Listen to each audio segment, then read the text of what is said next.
दर्शकबिन नमस्कार। मिथिला नेपाल टेलिभिजनको यो मिथिला बहसमा यहाँ सबैलाई स्वागत गर्दछु। म प्रेम चन्द्र। सधैँ झै आज पनि मिथिला बहसभित्र हामी संघीयतालाई कसरी जगैसम्म बलियो बनाउन सकिन्छ, संवैधानिक संघीयतालाई व्यावहारिक संघीयता कसरी बनाउन सकिन्छ, यो देश भौगोलिक एकीकरण भइसकेको भावनात्मक एकीकरण लामो समयदेखि बाँकी रहेको भावनात्मक एकीकरण कसरी गर्न सकिन्छ, यसैको लागि एक प्रयास मिथिला बहस।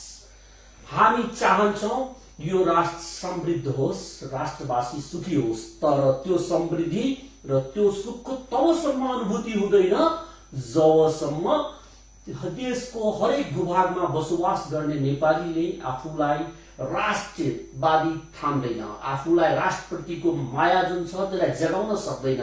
यहाँ कोही आफूलाई अति राष्ट्रवादी, कसैलाई अराष्ट्रवादी जुन एउटा भावना छ त्यो भावनालाई किर्ने एक प्रयास मिथिला बहस। आज हामी यसै अन्तर्गत बहस गराउनको लागि आज एउटा यस्तो व्यक्तित्व जो संघीयताको लागि लामो लडाईँ लड्नुभयो। उहाँ मधेसी जनअधिकार फोरमको स्थापना कालदेखि नै संस्थापक भएर काम गर्नुभयो, ड्राफ्टिङहरू गर्नुभयो। उहाँको लगानी एउटा राजनीतिक विश्लेषकको रूपमा मात्रै हामीले सीमित गर्न मिल्दैन, अभियानीको रूपमा नै भन्न मिल्छ। अभियानकै रूपमा उहाँ जानुभयो यो देशमा भावनात्मक एकीकरण जगाउनको लागि। मधेसी पनि यो देशको नागरिक हो भन्ने उहाँ प्रमाणित गर्न चाहनुभयो।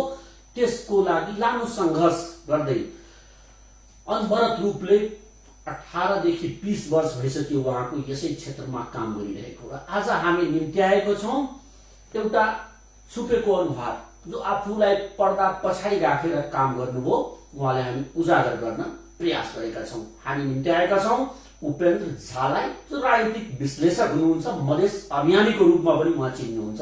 सबभन्दा पहिले हामी स्वागत गरौँ उहाँलाई आफ्नो स्टुडियोमा। स्वागत छ उपेन्द्र तपाईलाई हाम्रो स्टुडियो। धन्यवाद। के छ हालखबर तपाईको? ठिक हुनुहुन्छ? ठिकै छु, अहिलेसम्म बाँचेको छ। अहिले यो कोरोना लकडाउन कसरी गइरहेछ, यो देशको अवस्थाको बारेमा भन्नुपर्दा के विश्लेषण गर्नुहुन्छ? अब यो त महामारी हो, दैवी प्रकोप जसलाई भनिन्छ। अब दैवी प्रकोपमा कसको के लाग्छ, आफ्नो शक्ति अनुसार लकडाउन चाहिँ नै चलिरहेछ। यही लकडाउन चाहिँ नै प्राथमिक उपचार पनि हो र यो लामो समयदेखि चल्दै जाँदा एउटा चाहिँ नि के हुन्छ, अर्कै किसिमको महामारीको जन्म पनि हुन लागेको जस्तो चाहिँ नि भास देखिन्छ। बजारमा यसलाई यसरी देखिन्छ, विश्लेषण अब गर्न लाग्यो यो रोगले भन्दा भोकले मर्नेहरूको संख्या बढी हुँदैछ। बिल्कुल। सरकार यसमा आफ्नो जिम्मेवारी पालन गर्न सकिरहेको छैन कि भन्न मिल्छ? जिम्मेवारी भन्दा पनि सबभन्दा मुख्य कुरो त सम्पूर्ण जिम्मेवारी सरकारलाई नै हुन्छ। जनता यो कोरोनामा जुन लकडाउनमा 6 महिनादेखि जनता लकडाउनमा छ र अब चाहिँ नि फाटफुट भन्दा पनि यो 6 महिनाभित्र झन्डै 2400 जना मान्छे पुलिसको रेकर्ड अनुसार आत्महत्या गरिसकेको छ। आत्महत्या गर्दा 2400 जना मान्छेको संख्या पुग्दासम्म पनि सरकारले आफ्नो जिम्मेवारीलाई बुझेन भने र त्यसलाई के गरी रोक्न सकिन्छ त्यसको सम्बन्धमा कुनै रणनीति लिएन भने आउँदो समयमा यो एउटा ठूलो अफ्रिकी देश सोमालिया जस्तै चाहिँ के हुन्छ बन्नेमा पनि कुनै शंका छैन। किनभनेदेखि मिडल क्लासदेखि श्रमिक वर्गसम्म यहाँको जनसंख्या धेरै ठूलो छ र तिनीहरू नै शिकार भएका छन् यसमा। अब चाहिँ नि यो भुखमरी समस्या जुन हो त्यसलाई इमिडिएट सरकारले आफ्नो जिम्मेवारी बुझेर कुनै न कुनै रणनीति लिएर अगाडि बढ्नुपर्छ।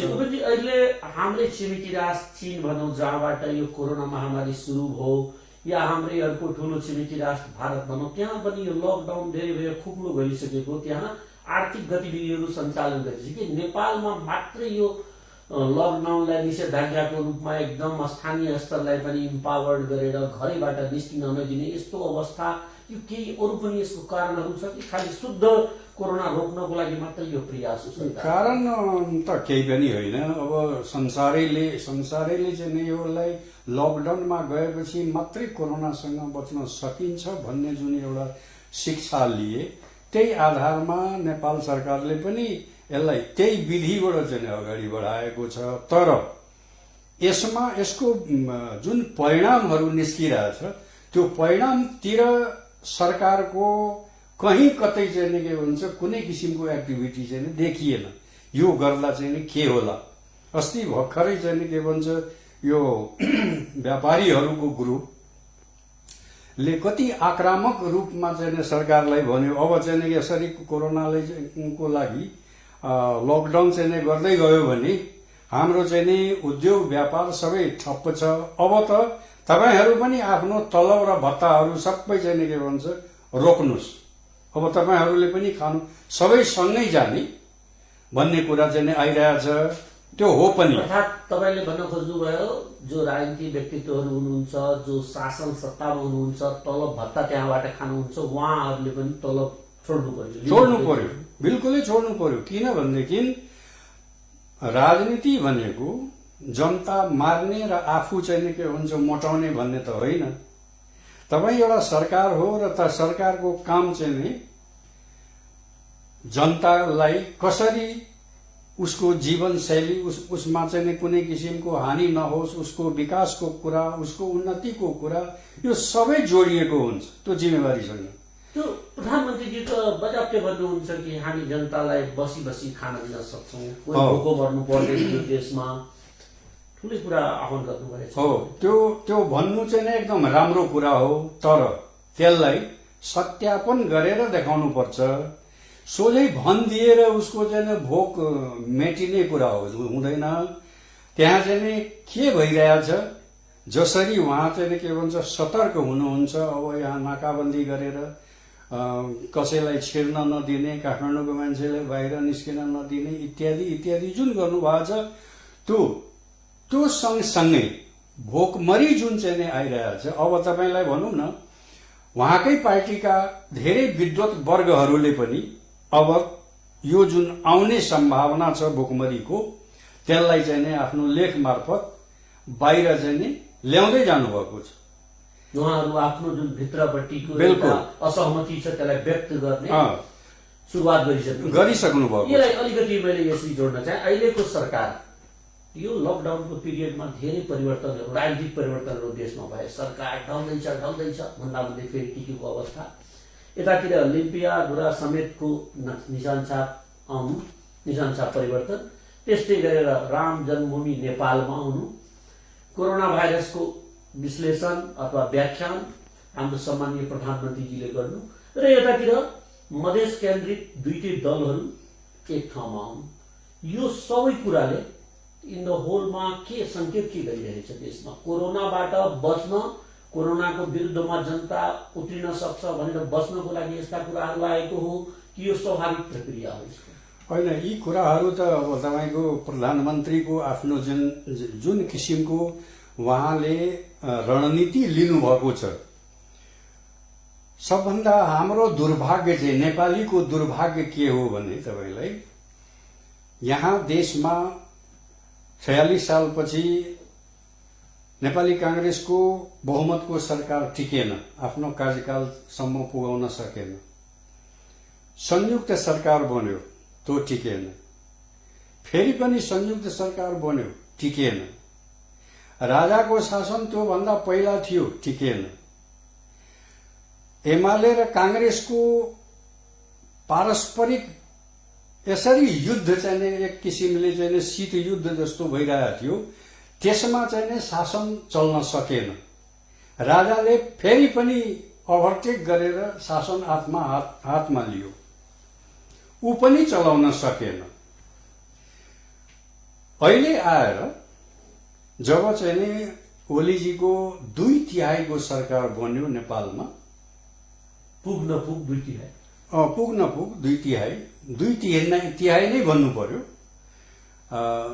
त्यो अवस्थामा नेपाली जनताले लामो समय 2007 सालको र अहिलेको यो लामो पिरियडमा एउटा लामो सास लिए जनताले। आधुनिक नेपालको राजनीतिक वृत्तमा एउटा नयाँ आयाम थपियो। बिल्कुल। यो चाहिँ लामो सास केमा लिए भने अब नेपालमा शान्ति स्थापना हुन्छ, बहुमतको सरकार हो र यो सरकार चाहिँ के भन्छ टिक्छ पनि हो। कुनै किसिमको प्रतिकूल वातावरण हाम्रो प्रधानमन्त्री केपी शर्मा ओलीजीसँग थिएन। सबै कुरो छ।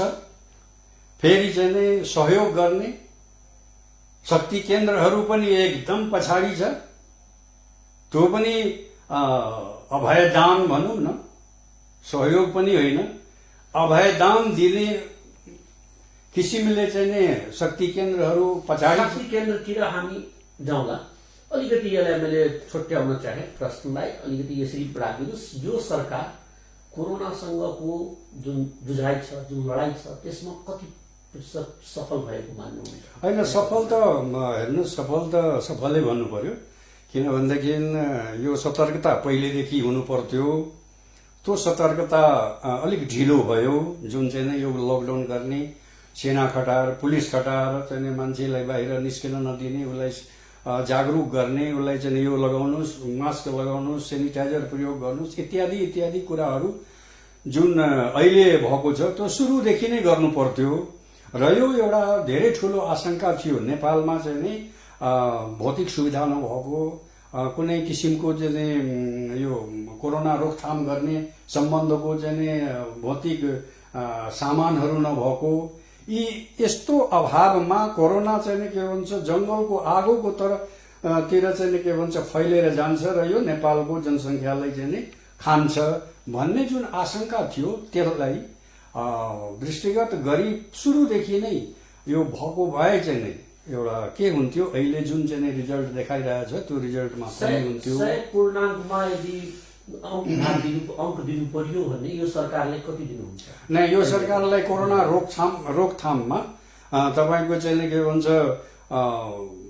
60 अंक चाहिँ दिनै पर्छ, प्रथम श्रेणीको। बिल्कुल 60 अंक चाहिँ धन्यवाद। यसमा अलिकति अब राजनीतितिर म मोड्न चाहे, विषय अलिक फरक, यहाँको अनुमति मिले त्यो सम्बन्धमा लिए।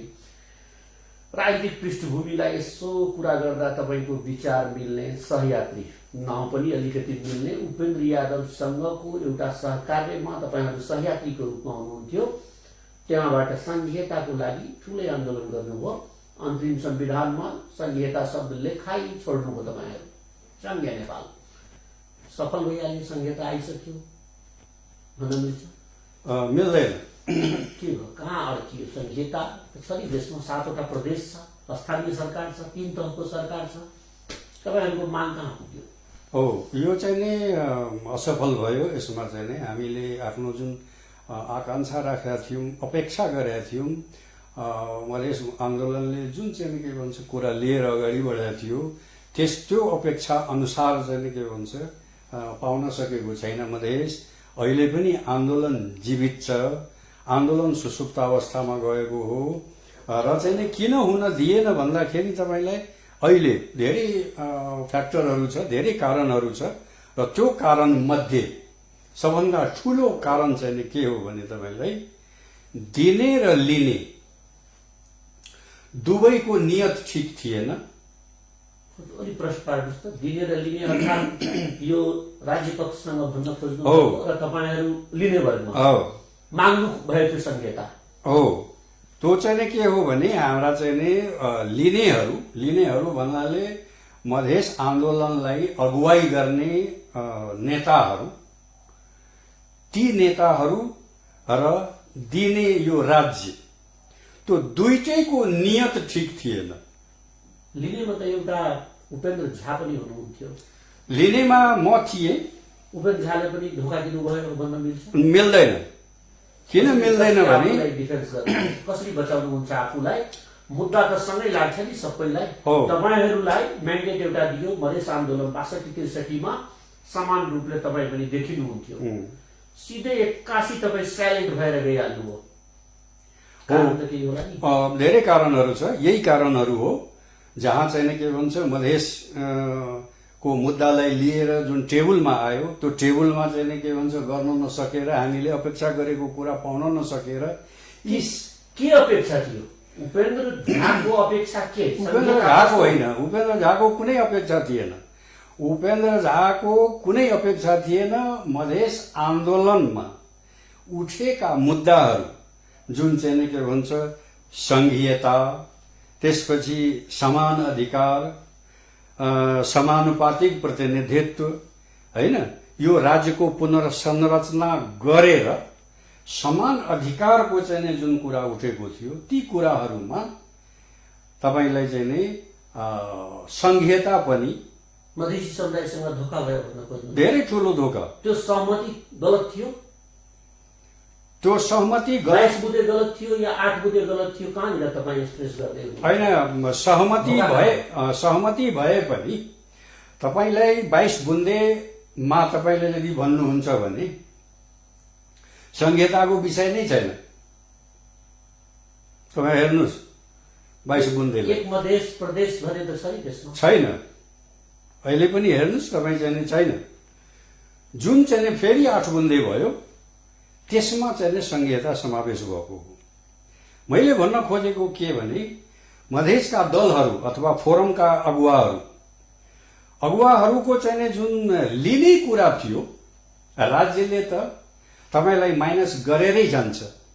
उ त चाहन्छ हामीलाई धेरै चाहिँ के भन्छ आहत नगरेर यिनीहरू मानिदियो भने सजिलो हुन्छ, अधिकार पनि सुनिश्चित रह्यो, हो, विद्रोह पनि दबेर गयो। के यसलाई यसरी हामी भन्न सक्छौं मधेस विद्रोह समाप्त भइसकेको छैन? समाप्त भएको छैन। देखिन्छ नि मधेसी दल अब देखिन्न तपाईको सतहमा मधेसी दल खै देशमा मधेसी दलको नामले चल्ने दल अब छैन। मधेसी जनाधिकार फोरम कहाँ गयो?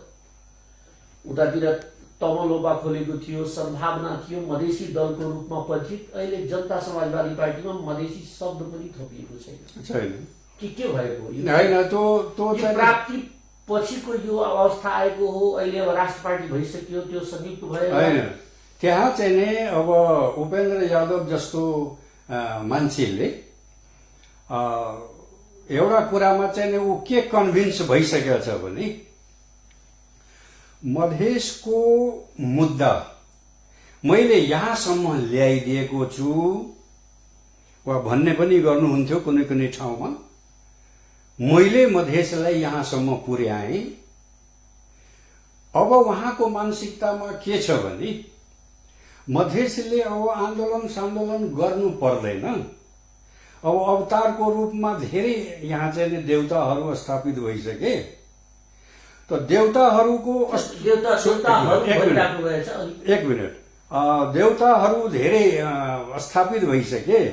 अब यी देवताहरूको स्तुति गानबाटै चाहिँ के भन्छ मधेसले सारा फल पाउने भन्ने मानसिकता अब लिइसक्नु भएको छ। देवताहरूको लिस्टमा को डाक्टर बाबुरामलाई पनि जोड्न खोज्नुभयो?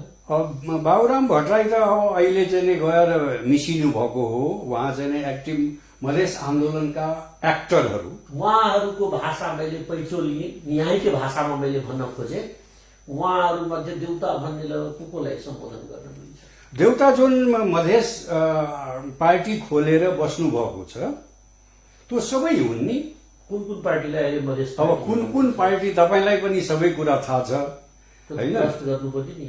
अब तपाईको राजपाका 6 जना अध्यक्ष, उपेन्द्र पार्टीको फेरि उपेन्द्रैलाई भनौं, अरूलाई किन भन्ने? तपाईँ 7 जनालाई देउताको सम्बोधन दिनुभयो।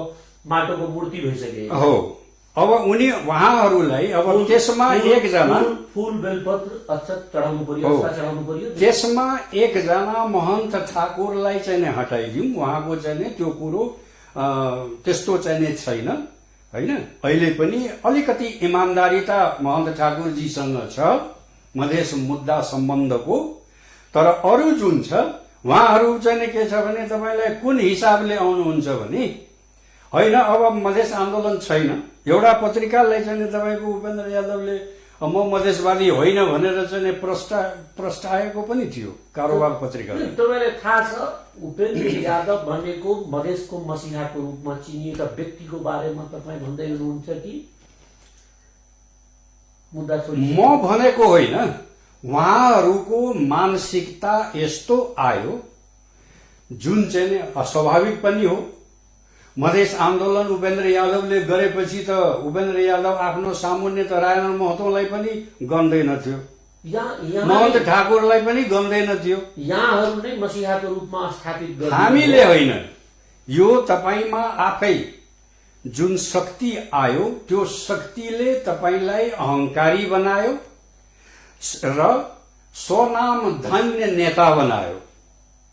त्यो स्वनाम धन्य नेताले एउटा यस्तो विचार ल्यायो कि अब म भन्दा ठूलो मधेसमा कोही पनि होइन र मधेसले अब चाहिँ हाम्रो स्तुति गरेर जे कुरा पनि चाहिँ लिन सक्छ।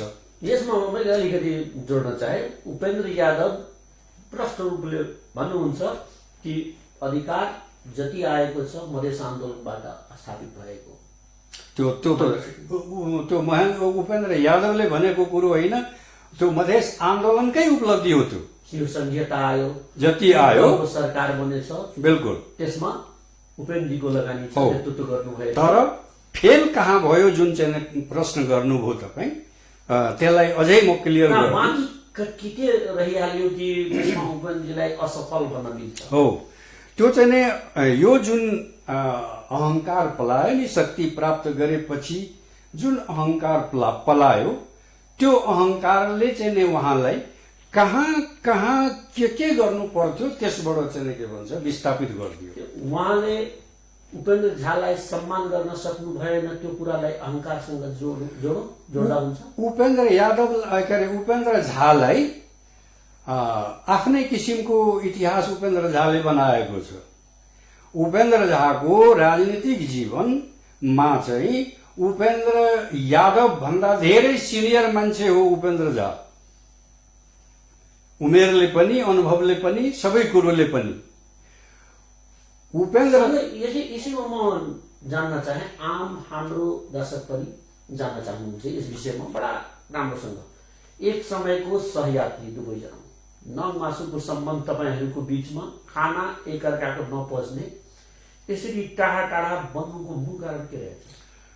मूल कारण चाहिँ उपेन्द्र यादवको शक्ति प्राप्त भएदेखिको जुन चाहिँ महत्वाकांक्षाहरू बढ्यो, त्यो महत्वाकांक्षाबाट चाहिँ के भन्छ सबै सम्बन्ध चाहिँ टुक्रिन थाल्यो। मसँग मात्रै होइन, धेरै यस्ता साथीहरू छन्, तिनीहरू सबैसँग चाहिँ सम्बन्ध टुक्रिन थाल्यो। अहिले पनि त्यही हो। तपाईलाई एउटा गाँठी कुरा चाहिँ म के भनिदिउँ भने, उपेन्द्र यादव एक्लै मान्छे हो, कोही पनि उसँग छैन। अहिले त्यही पनि ठुलो दलको, तेस्रो ठुलो दलको उहाँ नेता, कार्यकारी अध्यक्ष। बिल्कुल। कुरा के हो भने तपाईलाई अनुकूलता पाएपछि मान्छे माथि जान्छ। जसरी यहाँ केपी शर्मा ओलीजीलाई पनि त्यस्तै हो, माथि जान्छ। राजनीतिक प्रतिकूलता आएपछि पूर्व राजा ज्ञानेन्द्र शाह जस्तै वनमा जान्छ। अहिले यो एकीकरणको सन्दर्भमा मैले लग्न चाहे, एकीकरण भयो, यहाँले भर्खरै जुन राख्नुभयो एउटा महन ठाकुरजी, त्यसमा अलिकति त्यागी छविको देख्नुहुन्छ, तर उहाँमाथि पनि दोषारोपण भइरहेछ। अलिकति कहीँ न कहीँ परिवारवाद हावी हुँदै गएछ विगतका समयहरूमा। कहिले आफ्नो परिवारको नातावाद, कृपावादमा उहाँ अलि अल्झिनु भएछ। उहाँको होला इतिहास, स्वच्छ इतिहास छ, तर त्योसँग जोडिएर कहीँबाट आइरहेको हुन्छ गुनासोहरू। कसरी यसलाई व्याख्या गर्नु? त्यो एकदम सही कुरा गर्नुभयो। तपाईँको कुरामा चाहिँ म एकदम सहमत छु। तर कुरो के हो भने, अब कोइलाको खानीमा जानुहुन्छ गोरो मान्छे, कहीँ दाग नलाग्ला भनेर चाहिँ चेताउनु त बेकारै हो नि। अब त्यस्तो चाहिँ फोहोर राजनीतिमा उहाँ चाहिँ बस्नु भएको छ हैन। राजनीति फोहोर कि राजनीति गर्दै हुनुहुन्छ त्यो फोहोर हैन। राजनीतिलाई जुन चाहिँ फोहोर किसिमले बनाइदिनु भएको छ, फोहोरी राजनीति जुन बनाइदिनु भएको छ, मधेस आन्दोलनले फोहोरी राजनीति गरेका थिएन। त्यो फोहोरी राजनीतिले उहाँलाई पनि नातावाद, कृपावादमा जोड दियो, एउटा कालो टीका चाहिँ नि लगाइदियो, सम्धिलाई राख्नुभयो भन्ने कुरा लगाइदियो। त्यो चाहिँ नि अलग एउटा कुरो हो। तर मुख्य कुरो नियत हेर्नुपर्छ, क्यारेक्टर हेर्नुपर्छ। त्यो नियत र चरित्र महन्त ठाकुरको चाहिँ नि त्यस्तो छैन, जुन कुरो चाहिँ नि तपाईँलाई यो धेरै घटनाहरूबाट प्रष्ट गर्न सकिन्छ। धेरै घटनाहरूबाट यसमा महन्त ठाकुरजी पटक पटक अभिव्यक्ति मिडिया मार्फत पनि दिइराख्नुहुन्छ, यदि मधेसको माग पूरा भएन भने हामी एउटा राज्य अलग देशको माग पनि हुन सक्छ भन्ने उहाँ गर्नुहुन्छ। के रहेछ यसमा त्यो आक्रोश मात्रै हो कि केही छ त्यसको? त्यो आक्रोश स्वाभाविक पनि हो, तर त्यो आक्रोशलाई विचार बनाएर उहाँ चाहिँ के भन्छ अगाडि बढ्ने मान्छे होइन, अथवा त्यो पार्टीभित्रका कोही पनि होइनन्। त्यो विचार गलत विचार हो। त्यो आक्रोश किन हो त भन्दाखेरि पटक पटक आज 10 वर्ष 12 वर्ष भयो, यो 12 वर्षमा आफ्नो कुरा लिएर चाहिँ के भन्छ पटक पटक त्यहाँ जाँदा पनि नसुन्ने भएपछि आक्रोश हुनु स्वाभाविक हो। तपाईहरुलाई थाहै छ एउटा कुरा चाहिँ के भन्छ संशोधनको प्रस्ताव लिएर चाहिँ जाँदाखेरि प्रधानमन्त्रीज्यूले चाहिँ ल यसको चाहिँ अब सान्दर्भिकता रहेन, अब यो कुराहरू चाहिँ छोड्नुस्, विकासको कुराहरू लिएर अगाडि बढ्नुस्। उपेन्द्रजीलाई प्रधानमन्त्री भएको बेला थालेको हो त्यो होइन, त्यो महन्त ठाकुरजीलाई, महन्त ठाकुरजी जब जब 6 जना मिलेर चाहिँ जानुभएको थियो त्यो अल्टिमेटम दिनको लागि बालुवाटार, उपेन्द्रजीलाई अलिकति म यतातिर ताने। अहिले ध्रुवीकरण विश्वव्यापी रूपले हेरियो भने हरेक देशमा 2टा राजनीतिक ध्रुवहरू देखिएको छ। नेपालमा 2टा ध्रुव छँदै थियो, नेपाली कांग्रेसको अथवा डेमोक्रेटिक धार जसलाई भन्छौं, जो प्रजातान्त्रिक समाजवादमा विश्वास गर्छ। अर्को दोस्रो धार तपाईको जसलाई भन्नुहुन्छ यहाँ अब नेकपाको धार थियो। अब यो तेस्रो एउटा पोल खडा भयो, हामी राष्ट्रिय पार्टी भयौं। अब राष्ट्र पार्टीको रूपमा हामीले अधिकारको आन्दोलनहरूलाई अगाडि बढाउनु पर्छ भन्ने कुरा गर्नुहुन्छ, के यो सफल होला? हुँदैन, त्यो सफल हुँदैन। किनभनेदेखि कुनै पनि बिरुवाको हुने बिरुवा जुन हो नि त्यसलाई एउटा सामान्य किसानले पनि यो बिरुवा चाहिँ हुन्छ भनेर चाहिँ के भन्छ बुझ्छ, तर नहुने बिरुवा जुन हो त्यो प्रति चाहिँ आश पनि राख्दैन। के नहुने बिरुवाको रूपमा यसलाई विश्लेषण गर्न मैले त्यही कुरा तपाईलाई के रहेछ त्यही कुरा क्लियर गर्न खोजेको हो। अब बुझी कुरा भित्र हो यो चाहिँ नै समाजवादी पार्टी र राजपा दुईटै चाहिँ नै मिल्नुको पृष्ठभूमि तिर तपाई जानुहुन्छ भने उपेन्द्र यादवजी मधेस आन्दोलन कालदेखि नै सद्भावनासँग यो तमलोपासँग एकीकरण गर्नको लागि पारस्परिक रूपमा वार्ता चाहिँ नै 12 वर्षदेखि चल्दै आयो। उपेन्द्र यादव मधेस आन्दोलनबाट चाहिँ नै उदाएको मान्छेले यो दुईटैलाई चाहिँ नै काउन्टै गर्न छोडेपछि त्यो वार्तामै रह्यो। 12 वर्षसम्म त्यो सक्सेस हुन सकेन। त्यो त त्यो वार्तामा म पनि हो, कतिचोटि चाहिँ नै वार्ता भयो, के भयो, त्यो सफल भएन। यो पृष्ठभूमि हो। यहाँ अहिले राजपा समाजवादीसँग मिल्ने जुन कुरा हो त्यो कुरा कसरी मिल्यो भन्ने कुरा सबैलाई प्रष्ट थाहा छ। के छ एकदम सत्तोमा भनिदिनुस्। जब चाहिँ नि यहाँ विधेयक ल्यायो नि प्रधानमन्त्रीजीले पार्टी फोड्ने विधेयक ल्याउनु हो, त्यसको शिकार राजपा र चाहिँ नि समाजवादी मात्र हुन्छ भनेर डराएर अब चाहिँ के गर्ने, यो दुईटै पार्टीलाई फोडिदियो भने अब के गर्ने भनेर जति अन्तर्विरोधहरू भित्र थियो सम्पूर्ण अन्तर्विरोधलाई छोपेर रातारात यिनीहरू चाहिँ के भन्छ बाई फोर्स एक भएका हुन्। बाहिरबाट प्रेसर आएको हो? बाहिरबाट प्रेसर कुनै पनि प्रेसर छैन। प्रेसर उहाँको जुन विधेयक आयो त्यही दक्षिणको दबाव थियो? नै त्यो दक्षिणको मधेसी दलमा विगत लामो समयदेखि दक्षिणी असर रहेछ। छैन अहिलेको समयमा बिल्कुल छैन। त्यहाँ पनि त्यो कुरा चाहिँ नै खालि दोषारोपण गरिदिनुहोस् अर्कै कुरा हो, तर त्यो कुरो चाहिँ नै अहिले यो एकीकरणमा केही पनि स्वस्फूर्त रूपले आवश्यकताले त्यो सृजना गरियो। बिल्कुल। अहिले पनि त्योभित्र यो के भन्नु नेतृत्वको तछाड मछाड चलिरहेको छ। स्वाभाविक पनि हो। आउने बाबुरामजी प्रधानमन्त्री भइसकेको व्यक्तित्व स्वाभाविक 2 नम्बर गर्न नमिल्ने, मोहन ठाकुरजी बुजुर्गको हिसाबले, अनुभवको हिसाबले, त्यागको हिसाबले नेपालमै मात्रै नभनिकन एसियामा पनि उहाँको एउटा हस्ती छ, त्यो हैसियतले चिन्नुहुन्छ। उपेन्द्र यादव एउटा आन्दोलनको नेतृत्व गरेको, संहिताको मुद्दालाई अगाडि सारेको व्यक्तित्वको रूपमा ती यी 3 जनाको बीचमा मात्रै कुरा गर्ने हो भने कसले बाजी मार्ला जस्तो लाग्छ? बाजी भन्दा पनि तपाईलाई त्यहाँ अब बाजी साजी केही पनि होइन। एउटै चिन्ता त्यहाँ सबैलाई सताइरहेछ, यत्रो ठूलो पार्टीको भार हामी चाहिँ नै सहन सक्छौं कि सक्दैनौं, मात्र एउटै चिन्ता हो त्यो। बाबुराम भट्टराईलाई पनि त्यो चिन्ता छैन। त्यो चिन्ता उपेन्द्र यादवलाई छ, त्यो चिन्ता मधेस के अरे महन्त ठाकुरजीलाई छ, त्यो चिन्ता राजेन्द्र महतोजीलाई छ।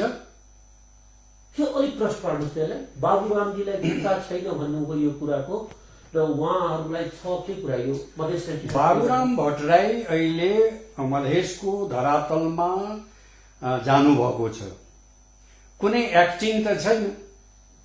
मधेस आन्दोलनलाई लिड गरेको भए, मधेस आन्दोलनलाई यो सरकारको विरुद्ध कुनै कुरा लिएर उतारेको भए उहाँको एक्टिभिटी अथवा चाहिँ उहाँको जुन एक्जिक्युटिभ एउटा पर्फर्मेन्स हो त्यो कुरा स्पष्ट भएको छैन।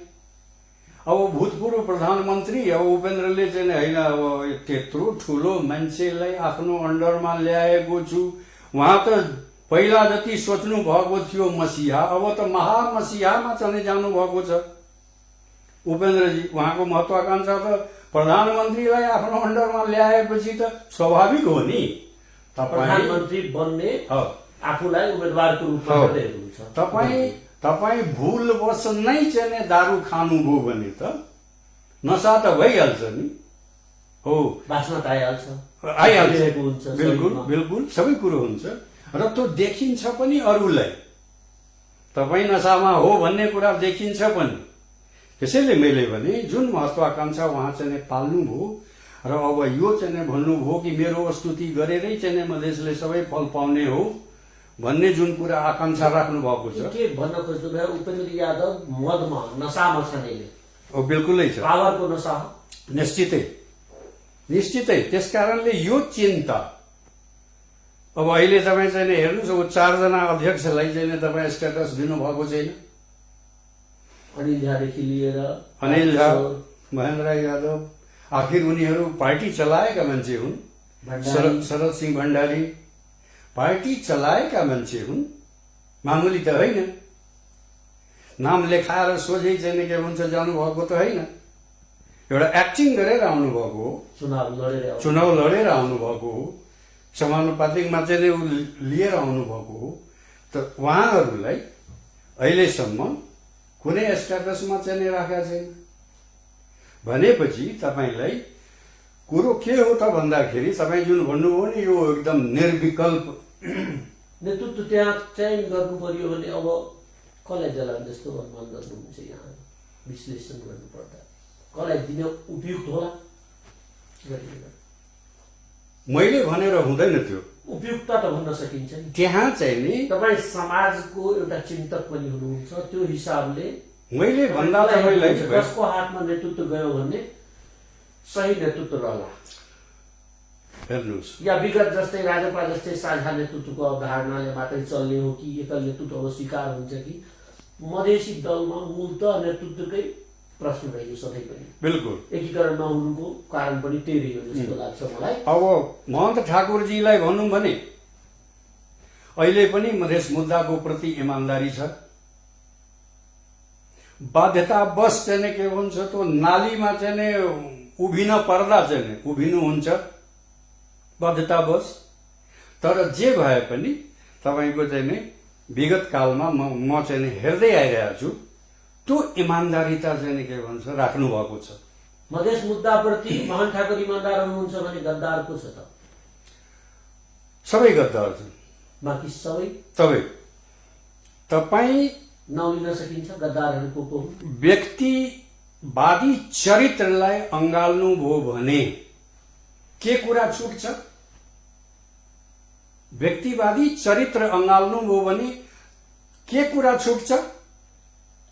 सामूहिक कुरा छुट्छ। मधेस प्रतिको तपाईँको जो जिम्मेवारी हो त्यो छुट्छ। त्यो व्यक्तिवादी चरित्र हावी भयो। व्यक्तिवादी चरित्र सबैमा हावी भयो। विशेष गरेर कतातिर? सबैमा। विशेष कहाँ छ र? यहाँ त सबैमा। तपाईँलाई एउटा कुरा भनौँ न, तपाईँको नजरमा महन ठाकुर मात्रै एउटा अनेस्टीको साथ, तर इमान्दार भए पनि उहाँ अब निष्क्रिय हुनुहुन्छ। उहाँमा चाहिँ लिडिङ पावर छैन। लिडिङ पावर नभएपछि उहाँ चाहिँ के भन्छ सम्मान प्राप्त व्यक्तिको रूपमा बस्नुहुन्छ।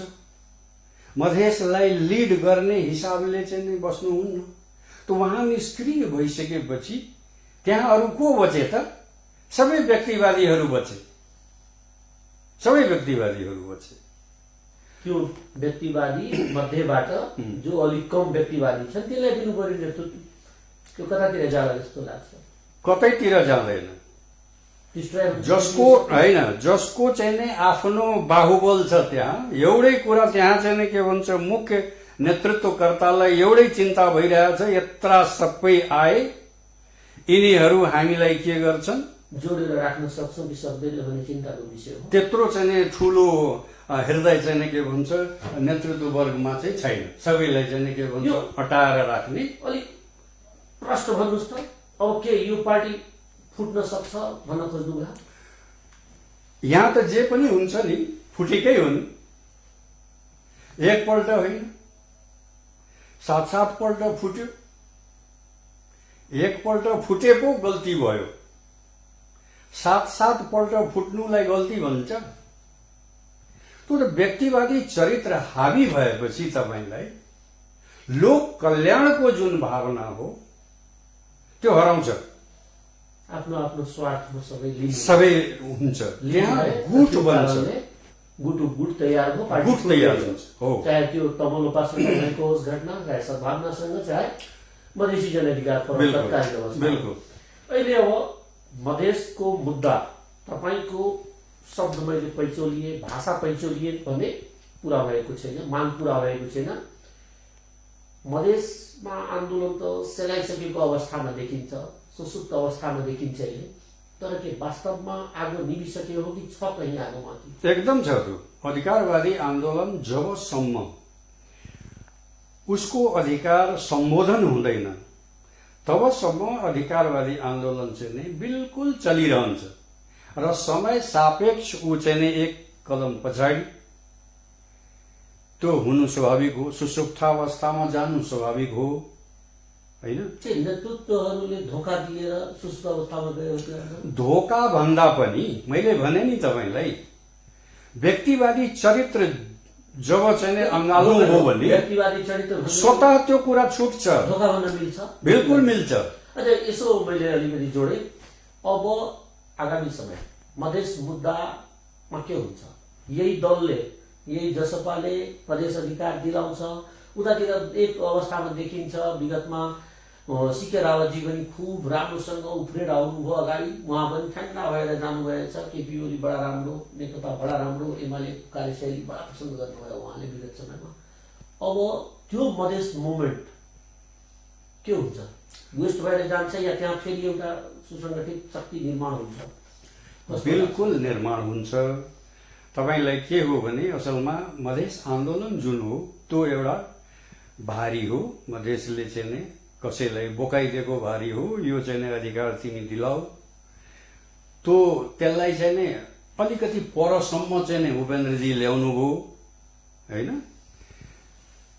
त्यहाँ चाहिँ नि त्यसलाई बिसाइदिनु भयो, आफू चाहिँ नि के भन्छ अब जानुभयो कता हैन। त्यो त्यतिकै राख्या छ। अब त्यसलाई चाहिँ नि उठाउने अर्को ताकतले हो, त्यो ठाउँबाट फेरि गन्तव्यमा लैजाने अर्को ताकत हो। यो ताकतले काम गर्दैन। त्यो आन्दोलन जुन थाकी राखिएको छ त्यसलाई फेरि उचालेर लग्ने के उपेन्द्र झा अब फेरि तयार त्यो उपेन्द्र झाको कुरा अब नगरौँ, किनभनेदेखि उपेन्द्र झा तपाईँलाई जति चाहिँ नै थियो एक्टिभ, अब मोहन ठाकुर जस्तै भनौँ न, अलिकति अगाडि हुनुहुन्छ मोहन ठाकुरजी, म चाहिँ नि अलिकति पछाडि हो, तर उहाँकै पछाडि हो।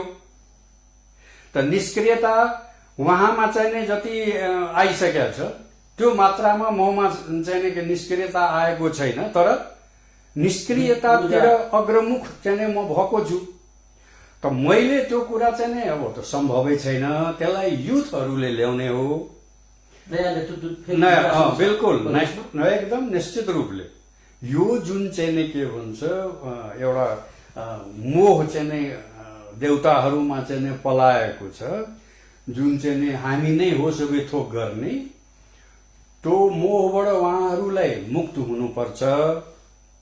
र उहाँ चाहिँ नि फेरि आन्दोलनलाई लिएर अगाडि बढ्ने क्षमता राख्नुहुन्न। तपाईँ कुन कुन नालीमा चाहिँ नि खुट्टा हाल्नु भएको छ हैन, त्यो सबै रेकर्डेड छ, पब्लिकले देखिसकेको छ। तपाईँ त्यहाँबाट पानीले त्यो खुट्टा सफा गरेर फेरि आन्दोलनको त्यो मोटो लिएर तपाईँ अगाडि बढ्नुहुन्छ। सबभन्दा पहिला त राज्यले नै तपाईँलाई छोड्दैन, मुद्दा लगाएर हाल्छ, मुद्दा लगाएर तपाईँलाई चाहिँ नि के भन्छ, छोड यो तेरो लागि होइन, अब तेरो लागि उहाँ राज्यले नै छोड्दैन। तपाईँ यो विचार गर्नुहोस् न, त्यत्रो क्रान्तिकारी धार अहिले पनि चाहिँ नि के भन्छ जुन कुरा उपेन्द्रजी गर्नुहुन्छ, कम्युनिस्ट हो, त उहाँ के हो? समावेशी समाजवादको कुरा आइरहेको छ अहिले। उपेन्द्रजी बढी समावेशी समाजवादतिर जानुभएको छ, जो फरक अरूभन्दा भन्दै हुनुहुन्छ। नयाँ मुद्दा त छँदैछ नि, आयो नि नयाँ मुद्दा, संघीयतापछि अब समावेशी समाजवादको मुद्दाले तपाईँको क्रान्तिकारी धार जुन हो तपाईँमा भएको, त्यसैलाई समाप्त गरिदिएपछि कुन कुरा लिएर अगाडि जानुहुन्छ? मुद्दा छैन। अब तपाईँ बकम फुसे कुरा गर्दै हुनुहुन्छ। मैले भने नि, तपाईँ जुन हिसाबले चाहिँ नि क्रान्तिकारी धारलाई छोड्नुभयो, के भन्न खोज्नुभयो तपाईँ? कि मधेसले अब उपेन्द्रहरूलाई पत्याउँदैन? मधेसले पत्याउँदैन, मधेस आन्दोलनले, मधेसले पत्याउला, मधेस आन्दोलनले पत्याउँदैन। अब उहाँको चाहिँ चाहिन्छ, नयाँ नेतृत्व चाहिन्छ। यी कुनै पनि नेतृत्वमा रहेका व्यक्तित्वहरूलाई अब स्वीकार गर्नेवाला, बिल्कुल त्यसैबाट चाहिँ जो शुद्ध पटक मन्त्री बन्ने, बस त्यसले अलिकति पछाडि धेरै पछाडि गरिसक्यो हो, धेरै पछाडि। एकपल्ट तपाईँबाट भुल हुन सक्छ, 12 वर्षको दरमियान तपाईँ कहाँ कहाँ भुल गर्नुभयो त्यो 1 2 3 गरेर जनताले राखेको छ। अब अन्ततिर हामी आइसकेछौँ। मैले सानो प्रश्न राखेँ, सानै उत्तर दिनुहोला, समयको बाध्यतालाई ख्याल गर्दै मध्यनजर गर्दै।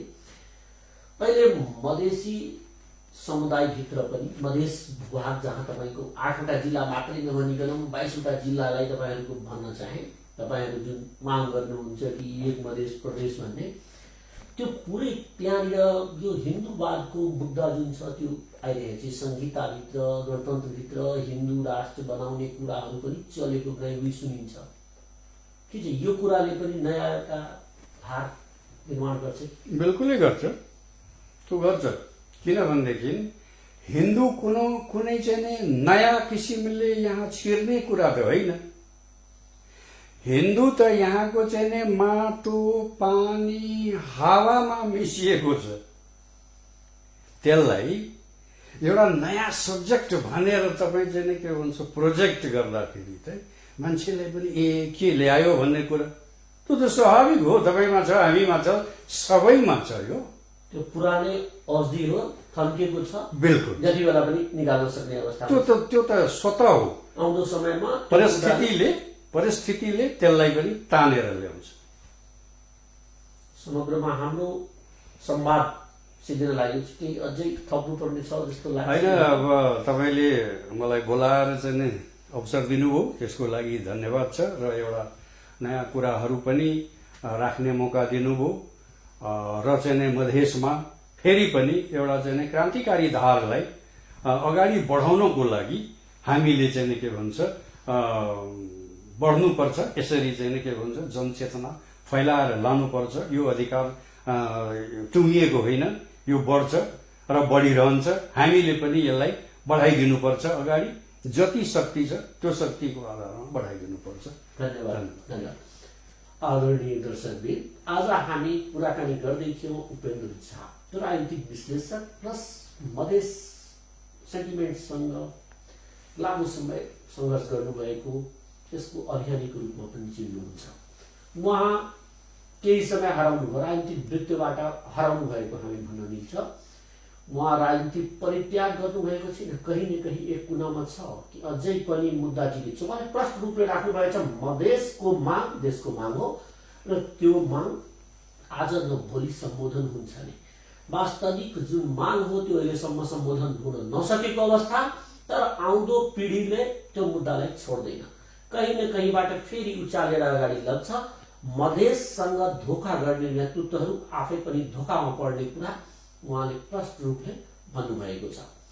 अब आजको संवाद हाम्रो सिद्धिएको छ, तर हेर्दै राख्नुहोला मित्र नेपाल टेलिभिजन। फेरि एकजना अतिथि एउटा विषयवस्तु लिएर म उपस्थित हुने प्रतिबद्धता गर्दै आज म प्रेमचन्द्र झा बिदा लिन्छु। तर तपाईँहरू हाम्रो कार्यक्रमहरू युट्युब मार्फत पनि हेर्न सक्नुहुन्छ। युट्युबको लागि हाम्रो address www.youtube.com/mtv Nepal 4K subscribe गर्नुहोला।